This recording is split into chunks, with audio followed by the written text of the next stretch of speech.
Meus queridos amigos, é uma alegria estarmos juntos novamente para mais um Café com Luz. Esse nosso espaço de informalidade, tomando um cafezinho, batendo um papo, mas trazendo assuntos importantes que têm a ver com a nossa realidade espiritual. Então a gente chama você virtualmente. Para o episódio de hoje, nosso convidado já chegou, é um divulgador da doutrina espírita, palestrante, escritor. Não vou puxar a ficha corrida dele não, senão ele fica bravo com a gente. Mas ele já está aqui, é o Rossandro Klinger. Falei certo, Rossandro? Falou, prazer, Maurício. Que bom que você veio e aceitou nosso convite. A alegria é toda minha. Vamos tomar esse café, Vamos Rossandro? embora, agora. Vamos lá? E aí a gente teve a oportunidade, né, Rossandro? Nesse dia que antecedeu até, a gente não faz a temporal, mas podemos falar, né? É verdade. Que antecedeu a nossa gravação e a gente já conhecia um pouco do seu trabalho. Em função disso, a gente resolveu colocar para esse tema assuntos fáceis. Será que a gente dá conta? Vamos embora. Como caçar Pokémon GO. Exatamente. Mas a gente tem aqui, não digo nem cola, o pessoal falou, não fala cola, Maurício. Eu falei, não, tem alguma consulta aqui para a gente fazer boas provocações. Ansiedade e medo.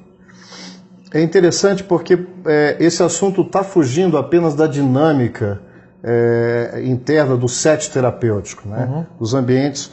E o que a gente vê e percebe que essa é uma realidade pertinente ao espírito. Por mais que nós temos colegas e irmãos materialistas, a gente não quer doutrinar ninguém, aqui a nossa premissa é da realidade, não só da sobrevivência, mas da existência do espírito e ele preponderando sobre todas as manifestações da carne. Como é que a gente poderia, não digo só conceituar, mas situar essas instâncias desses, a gente pode chamar de desequilíbrio, um distúrbio, tem sido um certo flagelo, numa certa medida, para as nossas coletividades.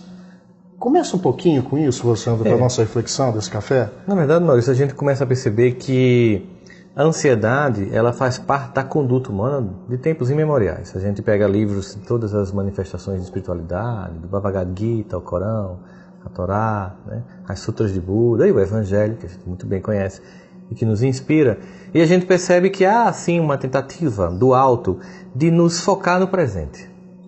Por que focar no presente? Porque nós não podemos dar conta do passado, porque é uma realidade que já está posta, nem temos domínio sobre o futuro, uma realidade que ainda não chegou. Então, o desinvestimento no presente causa muito prejuízo, porque você tem aí uma parte significativa das pessoas deprimidas, vivendo reminiscências de traumas, de experiências do passado. Então, há muita gente com transtornos que tem a ver com o que aconteceu no passado, as dores, a angústia. E você tem um monte de gente ansiando por um futuro melhor sem fazer nada no presente. Então, é como se a gente tivesse mais ou menos 90% da população, 45% presa ao passado e 45% ansiando pelo futuro. E poucas pessoas presentes na vida no dia de hoje. Então, isso é uma questão fundamental na ordem do dia, que seria a forma de como é que eu vou experimentar a vida e como é que eu vou construir uma realidade nova se meu passado não foi tão bom como eu queria e eu tenho mágoas e ressentimento em relação a ele, como é que eu vou conseguir reconstruir, ressignificar, ou como eu aprendi com você ontem, retemperar a vida, né?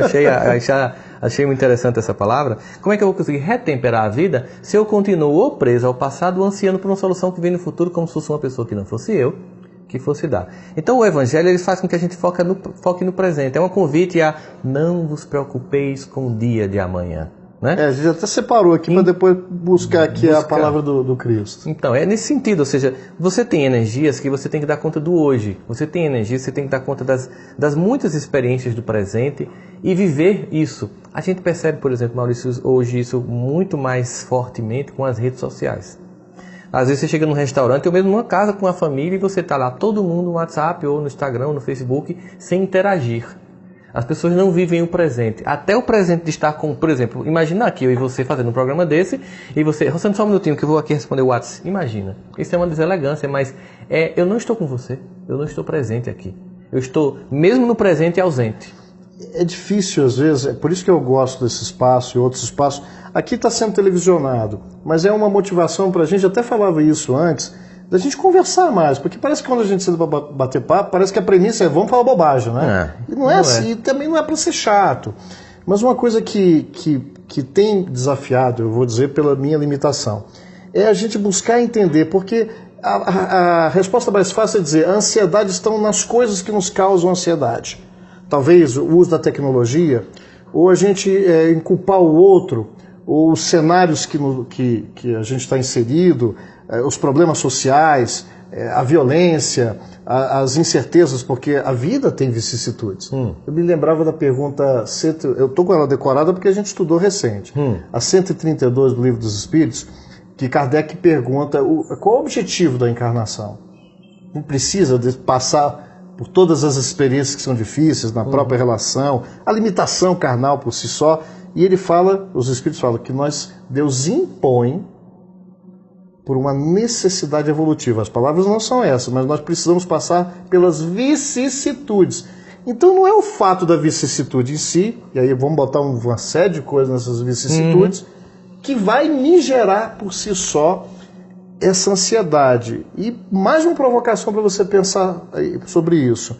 Até que ponto ela pode ser benéfica? E se é que pode, uma certa ansiedade. Tem isso, até pela experiência sua dentro da psicologia? Tem sim. Acho que a gente percebe que é pauta comum hoje da terapia e dos estudos sobre comportamento humano, que o que provoca os transtornos não é o que me acontece. Porque é um desculpismo, né? Eu sou infeliz porque o meu pai não me abraçava, minha mãe não me amava, eu nasci num lugar pobre. Assim, a gente usa o contexto, seja afetivo ou social ou cultural, para desculpar a nossa incapacidade de agir. O contexto, às vezes, ele é o mesmo, ou semelhante, e pessoas... E as reações são diferentes. O impacto e a forma de lidar com isso. Logo, será que esse é o caminho? Então, logo é isso. Quer dizer, não é o que me acontece, mas como eu reajo a isso. Como eu lido. Exatamente. Tem pessoas que passam, por exemplo, por infâncias muito difíceis, com pobreza e até violência sexual, e conseguem dar uma resposta à vida. E tem pessoas que passam por situações semelhantes e são destruídas. É o que a gente entraria no capítulo da resiliência. Ou seja, nós temos que forjar em nós competências para suportar as vicissitudes, que são os problemas, as dificuldades da vida, né? Então, nós temos que construir em nós capacidades para suportar essas dificuldades e não usá-las como desculpa para não agir. Ou para ser ansioso, ou para ser deprimido, ou para ser angustiado. Não desconsiderando quem tem esses sintomas e achando que eles são menores ou incapazes, porque nós temos os sintomas. Nós temos, por exemplo, Chico Xavier é um exemplo disso. Chico Xavier teve uma infância difícil, nós temos todas aquelas histórias da biografia dele, em que ele passa por tanto constrangimento com a madrasta. E qual é a resposta que ele dá para a vida? Servir e amar. Tem pessoas que passam por problemas muito menores e se tornam pessoas que se justificam como perdidos, marginais e que dão uma resposta à vida com violência, desrespeito ao coletivo, à sociedade. Então, não é o que me acontece. O que quer dizer que a materialidade do mundo, seja a cultura ou as emoções das pessoas que nos cercam, elas podem nos impressionar, mas não determinam o nosso comportamento. Por que é importante dizer isso?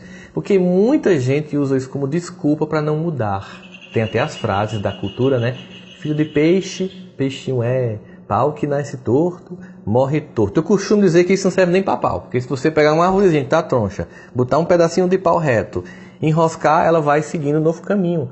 Ou seja, eu sempre posso oferecer para mim mesmo um novo percurso, a qualquer momento. A gente sempre tem... eu digo, perdoa, até melhor falar nós.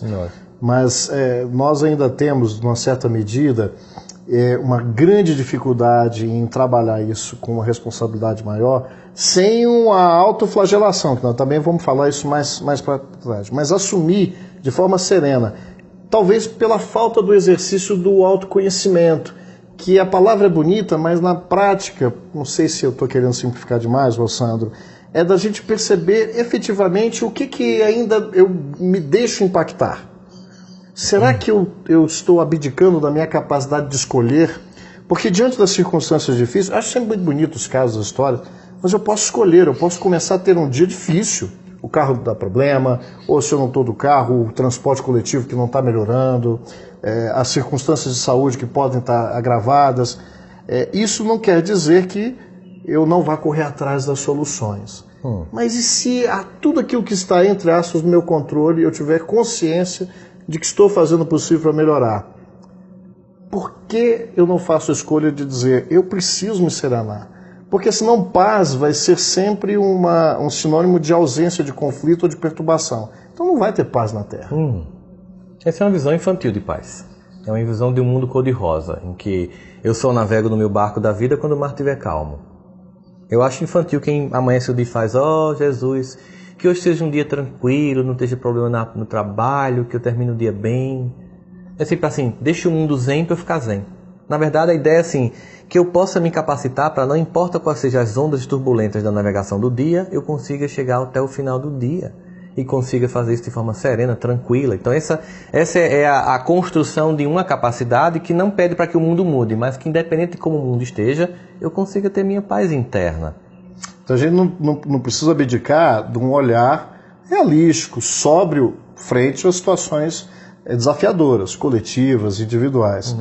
Mas buscar ver beleza, inclusive, na diversidade. Eu considero ainda um desafio, mas eu preciso romper essa minha tendência, vamos falar agora do nosso agregado espiritual, que é alto, como seres que vão vivenciando várias personalidades, em vários contextos ricos, numa teia de relação. Toda essa construção, ela não é só um fato gravado no meu HD espiritual.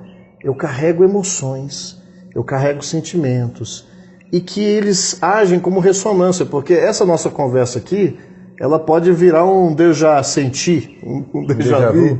E essas emoções a gente pode potencializar ou não, mas a gente não tem só situações ruins. Essa coisa da alegria de viver, eu achava um certo pieguismo, mas funciona tão bem, Rossandro, porque tem horas na vida que dói tanto, amigo, dói tanto, que você tem que fazer até prece com bom humor. Eu lembro de uma prece, me perdoe se eu estou me alongando aqui, de uma pequenininha, eu estava conversando isso com o Haroldo Dutra, fez um café com a gente também, e ela falava assim na prece, uma filha de um amigo nosso: Senhor Jesus, abençoe meu pai, que o Senhor dê saúde, que não sei o que, minha mãe, família, estava fazendo, a gente estava perto. Ela falou assim: mas olha só, Senhor, se o Senhor tiver uma ideia diferente, pode fazer do seu jeito, assim seja. Ótimo, boa frase. Quando você entrega, aí a gente fala de ansiedade, é quando eu entrego, é quando eu permito que Deus entenda. Eu, na verdade, entendo que seria muito melhor se Deus fizesse do jeito dele, porque se o meu jeito até agora não tem dado muito certo, será que não seria a hora de eu delegar para papai para ele fazer um pouquinho comigo?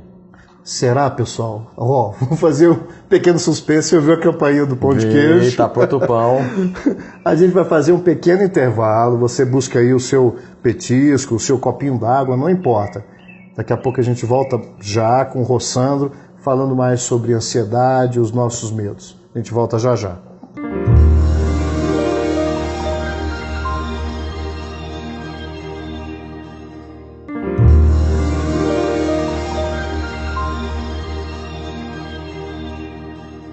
Meus amigos, nós voltamos nesse nosso pequeno intervalinho, o pão de queijo já está aqui. A gente mal teve tempo, né? Que a conversa não para, Rossandro. Mas vamos lá, gente. O Rossandro estava falando da entrega. E a gente estava falando, a gente tem esse problema de ser meio 8 ou 80. Então eu entrego tudo para Deus, ou então eu tiro Deus da jogada e coloco o ego no centro de todas as minhas decisões, que é o egocentrismo, o egoísmo. Esse afastamento também me gera dor, sofrimento. Não, entreguei para Deus.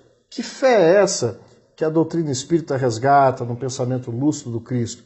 Como é que é esse processo de entrega para eu diminuir essa ansiedade, que até um certo ponto é natural, é quase instintiva, são mecanismos milenares de conquista até que estão presentes na carne.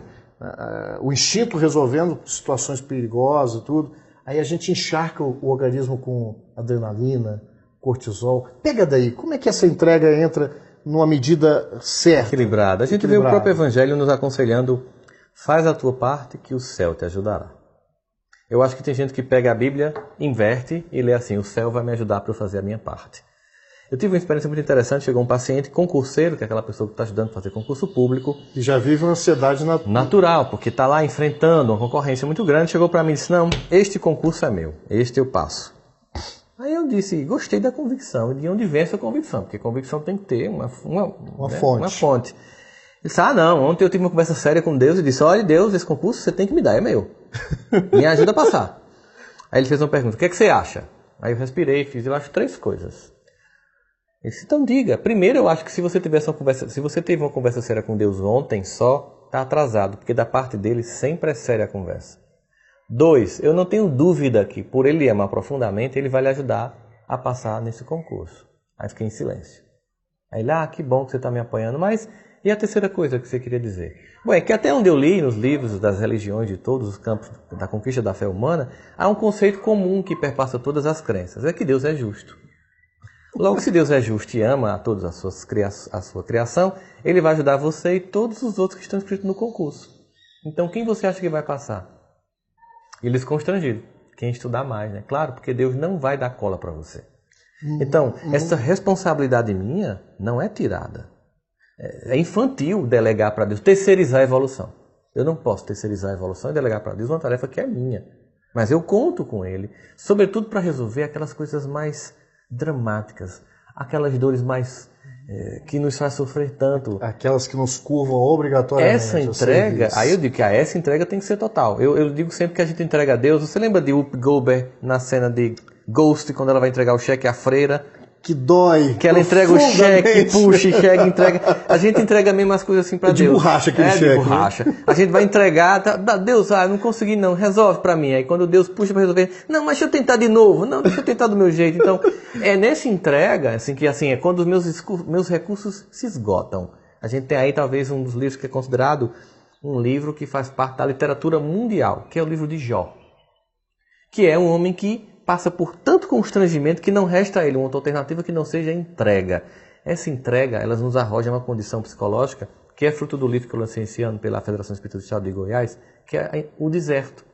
Porque o que é o deserto? É quando todos os meus recursos se esgotam, quando os meus amigos influentes não servem para nada, quando a minha cultura nada me vai servir no meio do deserto, quando eu não tenho ninguém para culpar e dizer que é por você que eu sofro, quando ninguém entra comigo lá, nem mesmo Deus entra no deserto, porque Ele já está lá me amando, esperando eu chegar. Esse momento da solidão profunda, ela não quer dizer que seja negativo, é uma experiência profundamente espiritual. E é interessante que, eu não vou dizer nem infelizmente, mas muitas vezes a gente vai para essa experiência muito no constrangimento das situações dolorosas. E poderia exercitar essa conversa séria com Deus mais vezes, porque Ele está sempre disponível. Só que essa conversa não é uma conversa infantilizada. E Ele não conversa com a gente no diálogo das palavras. É da emoção sincera, a gente vai perceber essas vibrações. E dentro dessas respostas, para poder ter a capacidade de amadurecimento de ouvir, a gente precisa ser muito honesto. Porque esse momento de extrema solidão é extrema solidão até um certo ponto. Porque quando tudo no mundo diz que você está só, a gente tem Deus conosco. E não é pouca coisa. Não. Essa presença é fundamental para você suportar qualquer injunção. E o mais fantástico, quando você fala, Maurício, e com uma conversa sincera com Deus, é imaginar o seguinte. Davi, ele se encanta com o conhecimento que Deus tem sobre nós, né? Uma vez eu estava fazendo o evangelho lá em casa, num dia muito revoltado. Não tem aquele dia que você está com uma vibe muito baixa. Mas era o dia do evangelho e eu tinha que fazer o evangelho. Eu até tentei esquecer do evangelho, mas meu celular avisa que tem um evangelho uma hora antes. Então eu estava lá e eu fiz tudo errado hoje. E eu fiquei pensando assim, será que Deus me escuta fazendo o evangelho aqui em Campina Grande e tal? Com tantos problemas no mundo, Estado Islâmico, tanta coisa. Será que Ele me escuta? Você já deu uma rebaixada em Campinas, começou a mexer com os espíritos de lá. Não, então, é porque eu moro lá, fiquei pensando no mundo com tanta dor, será que Ele está lá me escutando? Tá também em Campina Grande, né? Aí eu fiquei pensando assim, aí no final do evangelho eu fui pedir uma pizza, e eu tenho uma franquia especial que eu gosto muito da pizza dela. Eu entrei no smartphone, no Google, para acessar, né? Aonde fica o endereço mais próximo dessa pizzaria para pedir pelo delivery. E na medida que eu fui acessando, eu fui percebendo, lembrando que cada equipamento que a gente tem um endereço IP. Certo. O computador, o tablet e o computador e o smartphone, que é uma identidade que informa a rede de internet de quem é aquele telefone e por GPS onde ele está. Então quando eu coloquei pizzaria tal, apareceu a pizzaria tal mais próxima da sua casa é essa e o telefone do delivery é esse. Aí eu fiz, poxa, se o Google sabe onde eu estou, é claro que Deus também sabe. Isso para mim foi tão reconfortante, porque eu tenho um endereço IP chamado código genético, eu sou o único no mundo. Então Deus me conhece. E aí eu lembrei de Davi no Salmo 139, quando ele também se espantou com isso. Ele disse assim, Senhor, eu sei que tu me sondas. Eu sei que tu me conheces. Quer eu esteja em pé, quer eu esteja deitado, e mesmo que faltem em mim palavras, conheces o meu pensamento. E tal ciência é tão preciosa que eu não alcanço de tão alta. E quando a minha alma está elevada, tu me amas. Mas quando eu estou dentro do abismo, ainda aí tu me amas. Esse amor incondicional de Deus que nos resgata de todos os desastres das nossas escolhas, mesmo como também Davi dizendo, a gente passa pelo vale da sombra e da morte, das escolhas infantis, Ele nos ama, não vai tirar de nós a responsabilidade de ter escolhido caminhar por aquele lugar. E vai permitir que experimentemos a dor dessas escolhas, não para nos punir, porque Deus ama e não pune, mas para que essa experiência seja para mim rica e me diga que caminho eu não devo trilhar novamente. Isso é fundamental. Nós estamos falando, gente, quem está ouvindo a gente, eu sempre falo isso, não é que seja fácil, mas nós precisamos botar isso em pauta, pelo menos começar a colocar em pauta, porque senão, com todo respeito, santa medicina, que tem os remedinhos de tarja preta, que tem os barbitúricos, que tem essa evolução. Mas o grave problema é que nós vamos passar o resto da vida tratando efeito. Exatamente. Então não é desconsiderar todos os avanços, porque isso virou sindrômico. E não é a gente ter um pensamento radical e irresponsável de dizer, olha, tá vendo, isso é besteira, o que importa é você criar essa relação com Deus, você amar mais, porque é uma relação mais amorosa, mais fraterna, mais compreensiva, o evangelho puro, buscado, claro que vai nos permitir um amadurecimento, mas isso é profilático e também preventivo. E em determinados momentos, às vezes, não basta só aquele aporte espiritual fraterno. Você é da área também da saúde. Eu queria que você falasse um pouquinho disso, a gente está aí nos momentos finais, mas em que medida? Né? Nós estamos falando daquilo que é causal. Mas em que medida? Porque senão alguém pode estar nos assistindo e falar assim, não, esse negócio está fácil, mas como é que é a terapia, por exemplo, a hora de você procurar, além, por exemplo, de uma casa espírita, um templo religioso, quando você já não está mais dando conta sozinho, Rossandro? Quando você sente que os recursos que você tem já não são suficientes, que a ajuda que você buscou não foi suficiente, é preciso ter a humildade de buscar ajuda. Eu digo sempre que para buscar qualquer ajuda que fuja de nossas próprias competências, inclusive Deus, é preciso humildade de reconhecer, eu não estou dando conta só. Isso não nos torna menor que ninguém, isso não nos torna um ser incapaz. Buscar o outro, inclusive, é um gesto de humildade e conquista de fraternidade, porque esse outro vai me acrescentar. E é uma relação temporária, seja uma terapia, seja até um atendimento fraterno, é uma relação em que, momentaneamente, enquanto eu estou me sentindo dificuldade de caminhar, você me dá um suporte, depois eu volto a andar sozinho, até para depois poder dar suporte a uma outra pessoa. Essa dinâmica, ela é compreendida quando eu estava lendo Paulo, né? Porque de vez em quando tem gente que só pede a gente e não dá nada, né? Tem parente que só liga quando está mal, mas quando está bem nunca liga para você. E às vezes isso me irritava. Aí um dia eu estava lá fazendo o evangelho, estava lá, eu devo a sábios e a ignorantes, eu devo a gregos e a bárbaros. Paulo está querendo dizer o seguinte, que tem tantas pessoas que nos dão e não precisam de devolver, que a gente devolva a elas, que a única coisa que nos cabe fazer nessa corrente amorosa é entregar aos que estão precisando. Então, se eu devo aos sábios, porque eles me ensinaram, eu devo aos mais ignorantes que eu, para que eu possa ensiná-los. Como é que eles estão mais inditosos? A gente não sabe, inclusive, o dia de amanhã. Esse fluxo faz com que eu não tenha mágoa, não tenho exigência de quem tem que devolver, nem tenho exigência que você me devolva. Eu simplesmente permito que o fluxo contínuo aconteça. Esse alerta é importante, porque antes que as coisas cheguem nesse ponto, é preciso essa coragem, essa humildade. E, em geral, a gente não quer fazer essa avaliação, ou ter a coragem, quando pergunta, a gente não quer ouvir o que vão dizer. Às vezes quer só a confirmação do que a gente está esperando.